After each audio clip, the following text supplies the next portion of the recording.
엄마 그 친양자 소송 취하하지 마세요. 얼마나 힘들게 찾은 딸인데 당연히 엄마 호적에 올리셔야죠. 제가 방법을 한번 찾아볼 테니깐 저한테 조금만 시간을 주세요. 구독과 좋아요를 눌러주시면 제가 영상을 만드는데 큰 힘이 됩니다. 최근에 수지와 최선영이 극적으로 화해를 하면서 두 모녀의 행복한 모습이 너무 보기 좋았다는 시청자 의견이 많았는데요. 엄마가 딸의 머리도 말려주고 자장가도 불러주고 보는 내내 행복했었습니다. 하지만 그 행복은 채우리에게 큰 아픔으로 다가와 버렸죠. 너무나 갑자기 수지가 채우리에게 헤어지자고 통보를 해버렸는데요. 우리가 수지의 행동을 먼저 눈치채고 헤어지자고 말할까봐 오늘은 컨디션이 안 좋아서 다음에 이야기하면 안 되냐는 채우리가 너무 불쌍해 보이기까지 했잖아요. 그동안 채우리가 수지한테 얼마나 잘해줬었나요? 자작극 영상 터졌을 때도 병원에서 개인 주치의를 자처하며 옆에서 보살펴주고 병원의 채권자들이 들이닥쳤을 때도 숨겨주고 한현성이 헤어짐을 받아들이지 못하고 수지를 괴롭힐 때도 옆에서 지켜주다 얻어터져서 피도 흘렸었잖아요. 그런 채우리가 무슨 잘못이 있다고 이렇게 한순간에 변해버리는지. 수지의 마음도 100번 1000번 이해가 가지만 이렇게 갑자기 매몰차게 채우리를 밀어내는 건 좀 아쉬운데요. 함께 이야기해보고 해결 방법을 찾으면 좋았을 텐데 말이죠. 수지는 최선영에게 진수경이 아닌 진수지로 살아온 불행했던 과거를 지우고 싶다고 했는데 그걸 또 하필 문 밖에 있던 채우리가 들어버렸고 그런 채우리는 입양된 자신이 잘못이라도 한 것처럼 죄책감에 빠지고 말았습니다. 사실 이건 누구의 잘못도 아닌데 정말 가슴이 아프네요. 최선영은 채우리와 진수지를 이어주려고 친양자 소송을 포기하려고 했고 친엄마를 찾은 수지는 사랑을 포기하더라도 다시 진수경으로 최선영 호적에 올리고 싶은 건데요. 그 누구라도 장윤자와 진나영이랑 같이 호적에 있고 싶지 않을 것 같아요. 그러면 이 일을 해결할 수 있는 사람은 채우리밖에 없는 것 같습니다. 채우리는 방법을 찾다 없다면 최후의 수단으로는 파양까지 생각하고 있는데요. 그게 모두가 행복해질 수 있는 선택이라고 생각한 것 같습니다. 그런데 갑자기 옆에서 채우리가 힘들어하는 모습을 지켜보던 강호창이 뜻밖의 제안을 하게 되는데요.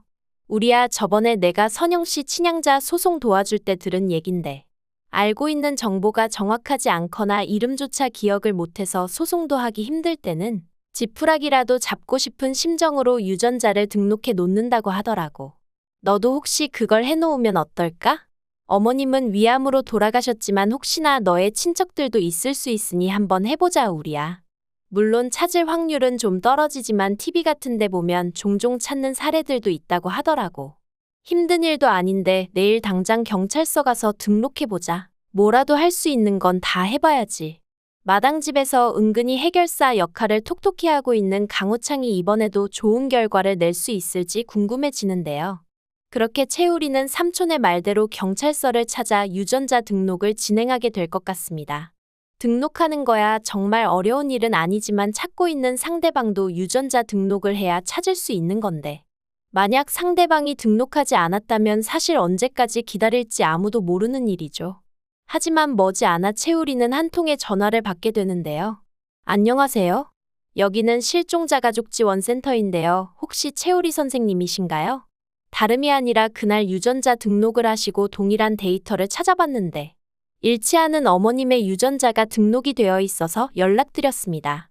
이게 한번 등록하시면 유효기간이 10년으로 알고 있는데 어머님이 30년 동안 계속 재등록을 하셨었네요. 제가 먼저 찾으시는 어머님 쪽에는 연락을 드렸습니다. 아드님을 당장이라도 만나고 싶다고 하시는데 제가 문자로 어머님 연락처를 넣어드리겠습니다. 다시 한번 정말 축하드립니다. 이렇게 찾는 게 생각보다 희박한데 기적과도 같네요. 채우리는 전화를 받고 기쁨도 잠시, 많은 생각에 잠길 것 같습니다. 분명 채우리는 어머니가 위암으로 돌아가셨다고 알고 있기 때문이죠. 그런데 그건 채우리가 어떠한 사건으로 잘못 알고 있거나 위암으로 돌아가신 어머니는 친어머니가 아닌 것 같습니다. 왜냐하면 채우리는 김마리가 잃어버린 첫째 아들이 맞는데 시간 순서상 참 이상한데요. 김마리가 자식을 잃어버려서 이혼 서류를 품고 산 게 30년 전이죠. 채우리를 잃어버린 건 30년 전 채우리 5살 때인데 최선영이 병원에 입원한 건 27년 전이라는 점이죠. 그런데 채우리가 최선영은 친어머니의 요양병원에서 만나게 된 인연이 있다고 수지에게 말을 하면서 시간 순서가 꼬이고 말았습니다. 최선영이 병실에 2년 동안 입원해 있었으니 그때는 채우리 나이가 10살에서 12살 때가 되는데 채우리가 사라진 연도에서 무려 5년에서 7년의 시간이 붕 뜨게 된 것인데요.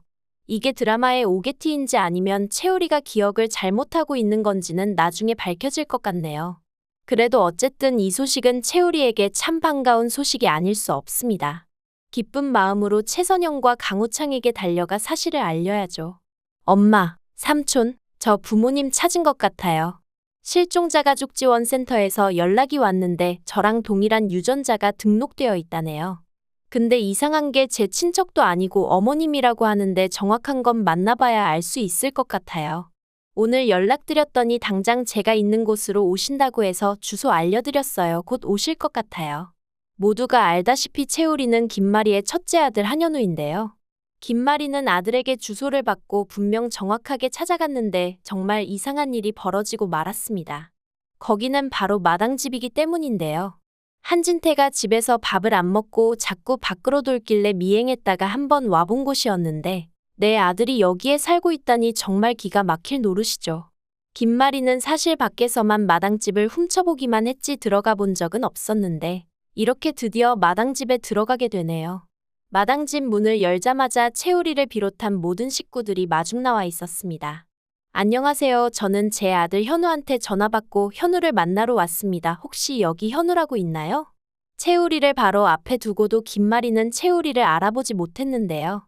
너무 긴 시간이 흘러서 채우리도 병원에서 그렇게 김마리를 많이 마주쳤지만 알아보지 못했죠. 이렇게 30년 만에 김마리와 채우리는 눈물의 상봉을 하게 될 것 같습니다. 그동안 최선영과 진수지의 과거 이야기에 대해서는 무슨 일이 있었는지 많이 나왔었지만 김마리와 채우리에 대해선 딱히 별로 알려진 게 없었는데요. 이젠 두 모자에 대한 이야기 전개가 시작될 것 같아서 엄청 기대가 되네요. 어떻게 잃어버리게 된 건지 정말 한진태가 현우를 버린 건지 궁금한 점이 참 많은데요. 수지맞은 우리가 예상보다 전개가 빨라서 곧 모든 사실이 밝혀질 것 같습니다.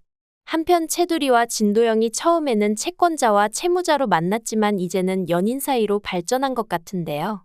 예전 백구와 오구 커플처럼 아주 깨가 쏟아지고 있어서 참 보기가 좋습니다. 꼭 이렇게 행복한 모습을 보여주고 나면 머지않아 불행이 시작되더라고요. 양쪽 집에서 벌써 서로 누구를 만나는지는 잘 모르지만 연애를 하고 있는 것 같다고 눈치를 채버렸죠. 강우창은 둘이 나이가 몇 살인데 연애를 안 하는 게 더 이상하다고 했고, 진장수는 도영이 저놈 연애하는 것 같다고 군뱅이도 구르는 재주가 있다고 놀렸었는데요. 하지만 조금 더 가까워져서 양쪽 부모님이 누군지 알게 되면 양쪽 집 어느 하나 이 만남을 찬성할 집이 없죠. 아주 헤어지라고 난리를 피울 텐데 벌써부터 안타깝네요. 채두리가 나중에 진도영을 트로트 스타로 만들어줄 것 같은데 어떻게 이야기가 이어질지 이 부분도 정말 궁금하네요.